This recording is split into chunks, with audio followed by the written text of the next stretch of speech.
Hello friends, welcome back to my channel Gyan Sankalp. तो friends, पिछले class में मैंने एमपी पीसीएस असिस्टेंट प्रोफेसर का सॉल्यूशन करा रही थी।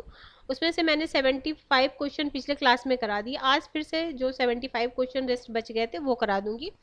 अगर आप चैनल पे पहली बार आए तो प्लीज़ चैनल को सब्सक्राइब कर लेना। मेरे चैनल पे आपको पॉलिटिकल साइंस की काफ़ी अच्छी क्लासेस मिलने वाली। यूजीसी नेट के सिलेबस के अकॉर्डिंगली मैंने सारी क्लासेस ले रखे हैं। उसके प्रीवियस ईयर के क्वेश्चन भी लिए करा रखे हैं मैंने। और ये मध्य प्रदेश का सब क्वेश्चन तो है मध्य प्रदेश का, लेकिन अगर आपका सब्जेक्ट पॉलिटिकल साइंस है तो ये आपके लिए भी काफ़ी हेल्पफुल। अगर आप यूजीसी नेट भी दे रहे हो तो उसमें भी ये क्वेश्चन काफ़ी आपको हेल्प करेगा। और अगर आप जानना चाहोगे कि कैसा था क्वेश्चन का लेवल, तो इसमें तीनों तरह के क्वेश्चन थे, इजी, मॉडरेट एंड टफ। मतलब मैं कहूँगी मॉडरेट टू टफ ही बोलूँगी इस एग्ज़ाम को। बट कुछ क्वेश्चन तो इजी हर एग्ज़ाम में रहते हैं, कुछ क्वेश्चन तो एकदम था, लेकिन ज़्यादातर क्वेश्चन मॉडरेट और कुछ क्वेश्चन टफ लेवल का था। तो ठीक है फ्रेंड्स, स्टार्ट करते हैं। 75 मैंने कराया था, आज करते हैं 76 क्वेश्चन से। भारत में उच्च न्यायालय के न्यायाधीशों की संख्या वृद्धि कौन करता है? तो ये संसद का अधिकार है। अगला है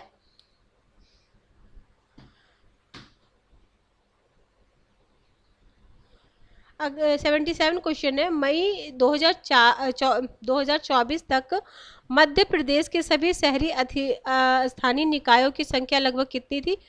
तो 383 थी। एक बार इसे आप चेक कर लेना गूगल पे। अगला, मध्य प्रदेश के आदिवासी पर्यटक विकास के उद्देश्य के हाल में कितने गांवों की पहचान की गई है? तो 40 गांवों की पहचान की गई है। निम्नलिखित में से कौन सा राज्य विधान परिषद को समाप्त कर सकता है? तो संसद बना भी सकता है, संसद समाप्त भी कर सकता है। संविधान मतलब जिस राज्य में बनाना है वो अपना सिफारिश लेके आएगा तो बन जाएगा, और वो विघटन करेगा वो। ठीक है। एक है ये क्वेश्चन, संविधान में निम्न में किस संशोधन द्वारा राष्ट्रपति की पहली बार अनिवार्य रूप से यह मंत्रिपरिषद की सलाह पर काम करेगा? तो ये था अनुच्छेद संशोधन 42वां, 42वें संविधान संशोधन। और 42वें संवैधानिक संशोधन कब हुआ था? 1976। ठीक है। अगला है, निम्नलिखित में से कौन दिसंबर 1953 में भारत सरकार गठित राज्य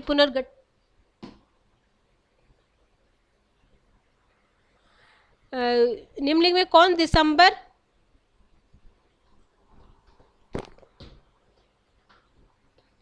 निम्नलिखित में से कौन दिसंबर 1953 में भारत सरकार द्वारा गठित राज्य पुनर्गठन आयोग के अध्यक्ष नहीं थे? तो देखो, 3 उसके अध्यक्ष थे, 1 नहीं थे।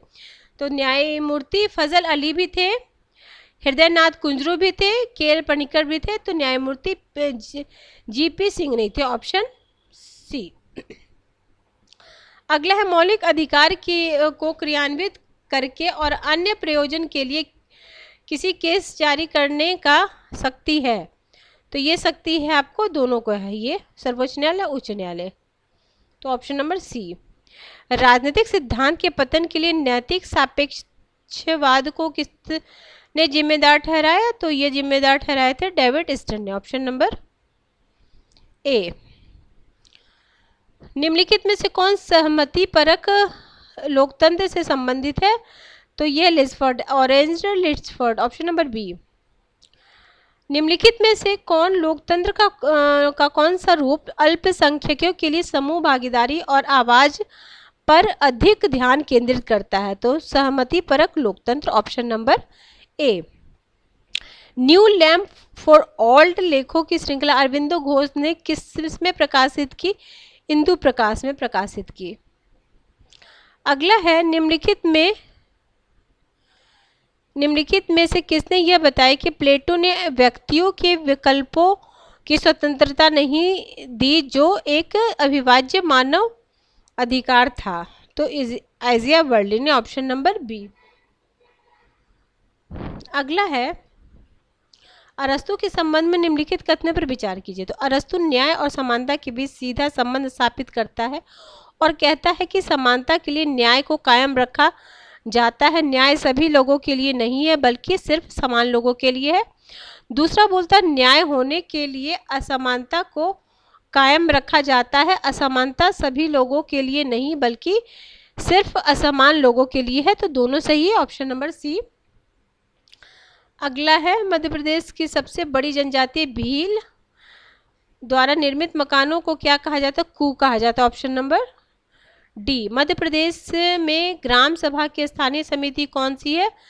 कौन सी? तो यह है वित्त तथा कार्यकारी, ऑप्शन नंबर सी। अगला है, पंचायत राज तथा ग्राम स्वराज अधिनियम की अनुसूची 14 में कौन सा कार्य सूचीबद्ध नहीं है?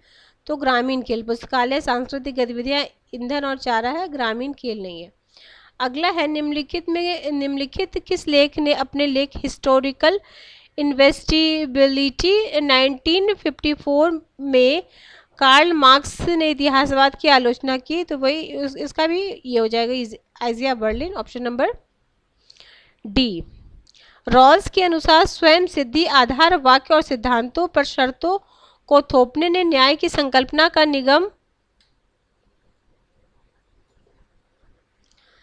निगमन नहीं हो सकता, इसकी जगह उसकी सही साबित होना बहुत सारे विचारों के अपनी समर्थन का मसला है, जिसमें सारी बातें एक साथ सुव्यवस्थित दृष्टिकोण समाहित हो गया है। तो रॉल्स ने इसमें सुचिंतित संतुलन, ऑप्शन नंबर बी। अगला क्वेश्चन नंबर 94 है, निम्नलिखित में से किस विद्वान ने प्रकट कार्यों और अप्रकट कार्यों में भेद किया? तो ये रॉबर्ट मर्टन है, ठीक है। अगला है, निम्नलिखित में से कौन सा तुलनात्मक राजनीति के अध्ययन का परंपरागत उपागम है? ये इजी क्वेश्चन है, संस्थात्मक उपागम है। अगला है, निम्नलिखित में से कौन सा सिद्धांत समानार्थी है? तो देखो, इसका ऑप्शन डी को एक मुमकिन या वैज्ञानिक रूप से स्वीकार सामान्य नियम या प्रघटन की व्याख्या करने हेतु नियमों का समूह।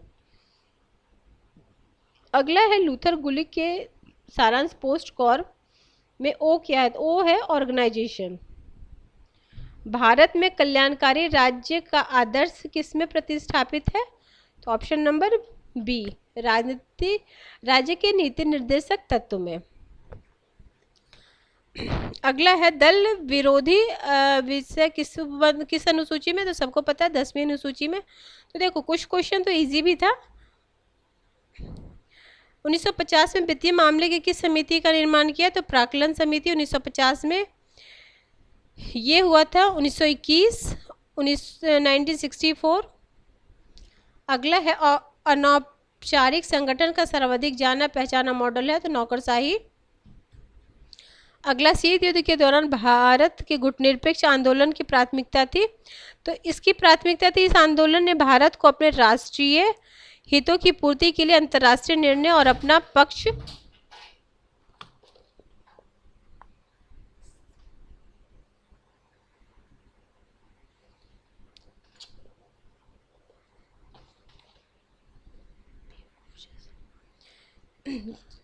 देखो, तो इसका ऑप्शन नंबर ए हो जाएगा आंसर। अगला है, किसकी अध्यक्षता में केंद्र सरकार ने सूचना की स्वतंत्रता संबंधी विधेयक का प्रारूप तैयार करने के लिए जनवरी 1997 के कार्यदल गठन किया था? HD sorry, option number A is the right answer. अगला है, राज्य ग्राम पंचायत को संगठित करने की दिशा में कदम उठाए तथा उन्हें स्वशासन की इकाइयों के रूप में कार्य करने के लिए आवश्यक शक्तियां सौंपी? तो ये है भाग चौथा में, option D is the right answer. अगला है, समानता शीर्षक के लेखक कौन से? तो ये है RS टोनी। अगला, उत्तर व्यवहारवादियों ने व्यवहारवाद की आलोचना की क्योंकि? तो इसमें सारा कुछ देखो, प्रासंगिकता की कीमत पर वैज्ञानिक परिशुद्धता अत्यधिक बल देता है, यथा स्थिति का समर्थन करता है, मूल्य मुक्त विज्ञान पर जोर देता है, ऑप्शन डी सारा सही हो जाएगा। योगदान संतुष्टि संतुलन सिद्धांत किससे प्रस्तावित किया? तो ये क्या है? चेस्टर R बर्नार्ड ने, ऑप्शन नंबर बी। अगला है, निम्नलिखित में से किस लेखक ने यह विचार दिया कि हॉब्स राजनीति को आज़ादी और सुरक्षा संबंधी सार्वत्रिक मानकीय दुविधा? तो इसका हो जाएगा ये Marquess, J Marquess, option number A. अगला, निम्नलिखित में अल्पतंत्र के लौह नियम? तो रॉबर्ट मिचेल। यह निम्नलिखित में से किसने मंत्रिमंडलीय प्रणाली की पहली बार मंत्रिमंडलीय शासन का वो गढ़ा? ये Richard Crossman, option number B. Bharat में बजट प्रक्रिया का मुख्य किरदार किससे माना जाता है? तो वित्त मंत्री को। अगला, निम्नलिखित में से कौन से अपने सभी रूपों में उदारवाद का केंद्रीय विषय है?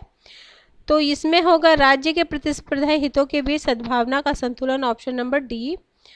किसने राज्य के लिए धर्मनिरपेक्षता की नींव रखी? तो ये मार्सिलियो ने रखी थी, ऑप्शन नंबर ए।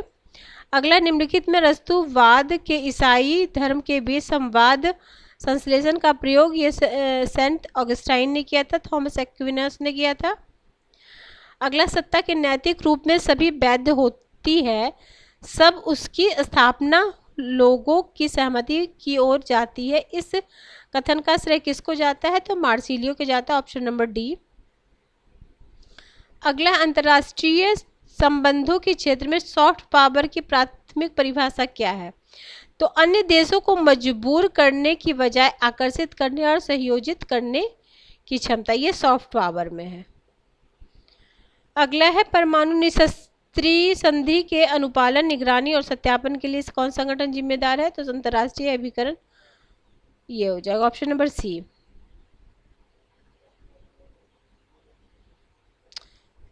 सी या ए हो सकता है, ए होगा नहीं, सॉरी, इसी ही होगा, सी होगा। अगला, भारत में संविधान के अंतर्गत निम्नलिखित में से कौन सा मौलिक कर्तव्य नहीं है? तो देखो, ये सार्वजनिक चुनाव में मतदान, ये नहीं है हमारा मौलिक कर्तव्य, बाकी ये तीनों हो जाएगा। वैज्ञानिक कृषि का विकास, सार्वजनिक संपत्ति की सुरक्षा, संविधान का पालन, उसके आदर्शों का सम्मान। अगला है, स्थानीय ग्रामीण शासन के रूप में पंचायत राज प्रणाली सर्वप्रथम किस राज्य में? तो पहले राजस्थान में हुआ था, फिर Andhra Pradesh, option number C. SAFTA कब गठित हुआ था? तो ये हुआ था आपसे 1 जनवरी 1906 में। ठीक है, ऑप्शन नंबर ये। इक्विनास के कानून का वर्गीकरण 4 प्रकार से किया गया: शाश्वत कानून, प्राकृतिक कानून, मानवीय कानून और दैवीय कानून। ठीक है, अगला है, लॉक की स्वतंत्रता की संकल्पना का सबसे प्रमुख घटक लॉक की स्वतंत्रता की नैतिक रूपरेखा से, तो प्राकृतिक अधिकार से, ऑप्शन नंबर बी। यह किसने कहा कि मुख्य कार्यपालिका एक समस्या निवारक पर्यवेक्षक तथा भविष्य के कार्यक्रम का प्रोत्साहक है? तो ये बोले थे आपको Herbert Simon, option number D. अगला है, बर्लिन की स्वतंत्रता के 2 सिद्धांत की सफलता का खंडन किसने किया? चार्ल्स टेलर ने किया था। किसका मत है कि विकास का कोई विशिष्ट अर्थ नहीं है? तो ये है Saint John Montgomery, option number D. अगला है, निम्नलिखित में से किसी सभाओं के पतन का कारक नहीं है? तो हित समूहों और मीडिया शक्ति का उदय, ये नहीं है, बाकी आपको ये तीनों उसका कारण है। अगला, निम्न में से किस याचिका का प्रावधान भारतीय संविधान में नहीं है? तो देखो, प्रतिषेध का भी या परमादेश का भी, अधिकार परीक्षा का, प्रतिबंध का नहीं, ऑप्शन नंबर डी। बहुतंत्र का विचार किसने? तो रॉबर्ट डहल, ये भी कई बार एग्जामों में आया हुआ। जटिल समानता की बात मिसेस वॉल्जर बोलते हैं, ऑप्शन नंबर बी। आदेश की एकता, तो आदेश की एकता हेनरी फ्योल। प्रशासन के नियम भाग है प्रशासनिक सिद्धांत के, ऑप्शन नंबर डी। भारत में अखिल भारतीय एवं केंद्रीय सेवाओं की परीक्षा में भर्ती के लिए क्षेत्रीय भाषाओं को स्वीकृत किया गया 1979। अगला है, बेबर की नौकरशाही का प्रतिदर्शन विकासशील देशों के अनुरूप नहीं, यह पश्चिमी देशों के उत्पादन के रूप में है। यह मत किसका है? रॉबर्ट प्रेस्थस का है, ऑप्शन सी। अंतर्राष्ट्रीय संबंध के संदर्भ में नकारात्मक शांति का अर्थ क्या है? तो वह अवधि जब युद्ध न हो, आसन्न होता है, न ही वास्तव में लड़ा जाता है, यद्यपि युद्ध के जन्म होने वाली शक्तियों का अपना जगह बना रहता है, ऑप्शन नंबर डी। ये है, इस पे मुझे डाउट है फ्रेंड्स, तो ये मैं रहने देती हूँ। अगला है, प्रांतों में द्वैध शासन की शुरुआत, ऑप्शन नंबर बी। संविधान की ये समाजवाद धर्मनिरपेक्ष, तो ये 42वें संवैधानिक संशोधन में। अगला है मंत्रिपरिषद का उल्लेख किस में किया गया? तो अनुच्छेद 74 में। निम्नलिखित में से किस देश में संघीय व्यवस्थापिका के उच्च सदन के सभी सदस्यों सरकार द्वारा नियुक्त होते हैं? तो ये कनाडा है, ऑप्शन नंबर सी।